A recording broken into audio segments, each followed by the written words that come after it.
SOPD 2026 स्किमनि सिङाव संकस दैमा सेरनि गयखागुरि गामियाव हा खुरखानाय होबथानायनि खामानिखौ जागायनाया जमदुवार बियाबनि थागिबिफोरनि थाखाय मिजिं आरो गोजोननाय लाबोदों।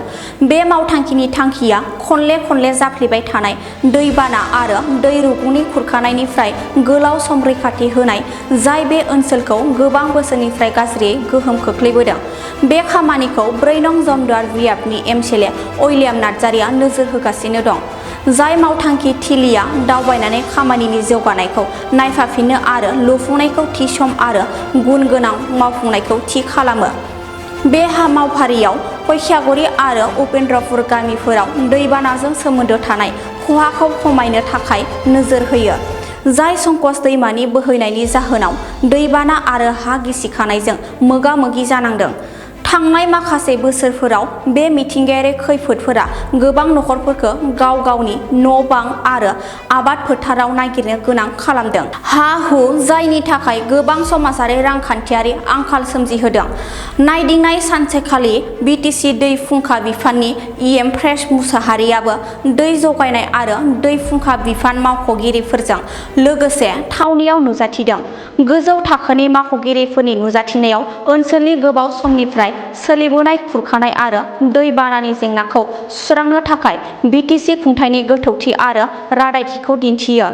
मावख'आरि सुलुंनिफ्राय मिथिनाय बायदिब्ला दै सम्पद बिफानआ गयखागुरि आरो उपेन्द्रपुर दैमानि बाहागोखौ आवग्रिनानै खुरखानाय होबथानाय खामानिखौ मावफुंनो थाखाय गासै 1 कौटि रांनि गनायथि होदों।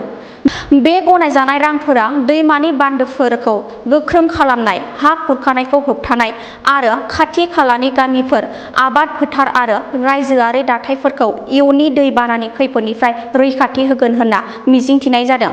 गयखागुरि गामिनि संकस दैमा लुनाय खामानिखौ थिकादार बिपुल नार्जारि आरो उपेन्द्रपुर गामिनिफ्राय संकस दैमानि लुनाय खामानिखौ थिकादार निक्सन राभा बिथांमोना मावगासिनो दं।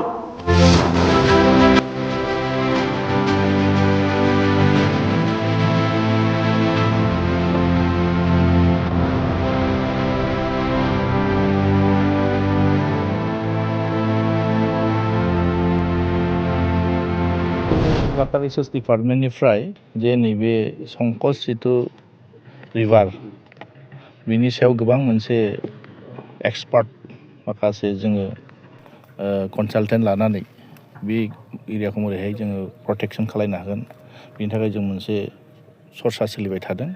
आरो दिनै जोंहा बे समस्तिनिनो मानगोनां MCLA उइलियाम नार्जारि बिथांजों लोगोसे जोङो दिनै मोननै लकेसन, हमना ला नैबे मोनसेया जाहैबाय गयखागुरि आरो मोनसे उपेन्द्रपुर, बे मोननै जायगायाव आंनि बे फैबाय थानाय 2026 आरो 27 बोसोरनि जिथु बाजेट, बे बाजेटनि फैसाखौ जोङो बे मोननै लकेसनाव मोनसे एमाउन्ट हमनानै बे एरियाखौ बोरै प्रटेक्सन खालामनो हागोन बिनि थाखाय जों नायफैदों। ओंखायनो जोंजों लोगोसे जा डिपार्टमेन्टेल इन्जिनियार बिथांमोन दं, बिथांमोनखौ आङो बुंदों एस्टिमेट बानायनानै बेखौ जों बोरै प्रटेक्सन खालामनो हागोन देग्लाय, बेखौ जोङो अलरेडि सिद्धान्त लादों। आरो बिदिनो गोबां माने लकेसन दङ, माने बे बोरैहाय जों प्रटेक्सन खालामनो हागोन। आरो जोंनि BTC ओनसोलाव अखल नैबे संकसल' नङा, गोबां माने बिदिनो रिभार्सफोर दङ। बेखौ आं डिपार्टमेन्ट साइडनिफ्राय आं निजे माने फैयै आं साइड भिजिट खालामबाय थादों। बेखौ जों बोरैहाय हागोन बिनि थाखाय जों सिन्था खालामदों। दिनै स्टेट आरो सेन्ट्रेल माखासे फान्डफोरखौ जों बोरै लाबोनो हागोन, मानोना जोंनावथ' BTC आव थोजासे जिथु जोंनाव फान्ड गैया आरो जोंनाव गोबां बे दैनि इरिगेसननि समस्यानो बांसिन जोंनि BTC आव दङ। ओंखायनो बेखौ लानानै जोंनि BTC नि मानगोनां चिफ हाग्रामा महिलारि सारजों रायज्लायनानै जों बेखौ बोरै हायो रायजोनि मोजांनि थाखाय प्रटेक्सन आरो जों सिन्था खालामगासिनो दं। नङा, बे हा लानाय लायैया बे डिपार्टमेन्ट जोंहा दङ, आंनि बे डिपार्टमेन्टजों बारा रिलेटेड नङा। आंना जाहैदों वाटार रिसोर्स, जि जायगायाव इरिगेसन जादों बेखौ बोरै प्रटेक्सन खालामनांगौ बेसो जोंनि दायित्व। बाखि बे हाफोर दिनै इरिगेसन जानानै दिनै दैनि गेजेराव थाहैबाय, बेखौ जाय माने लेन्ड जिथु नायो बेखौ डिजास्टार मेनेजमेन्टआ नायगोन। ओंखायनो जों बिनि सायाव जों मोनसे सरसा खालामलायनानै जिथु गभर्नमेन्टआ जोंनि बिथांमोनखौ जों माबायदि बेनिफिट होनो हागोन, बे उननि समफ्राव जालांगोन। आरो ओंखायनो आंनि खामानिया बे नङा जे आंनि खामानिया माथ्र' बोरैहाय जि एरियाफ्राव इरिगेसन जाबाय थादों बेखौ बोरै प्रटेक्सन होनांगौ, बेखौ जों आंनि दायित्व। ओंखायनो बेखौ दायित्वखौ जों जिथु मोनबाय, जिहेतु जों बे जायगाखौ नायफैदों। आरो बेखौथ' अलरेडि जोंहा लकेलनि जिथु MCLA जोंहा उइलियाम नार्जारि बिथांजों आं सावरायनानै अलरेडि स्किम हमनाय जाबाय।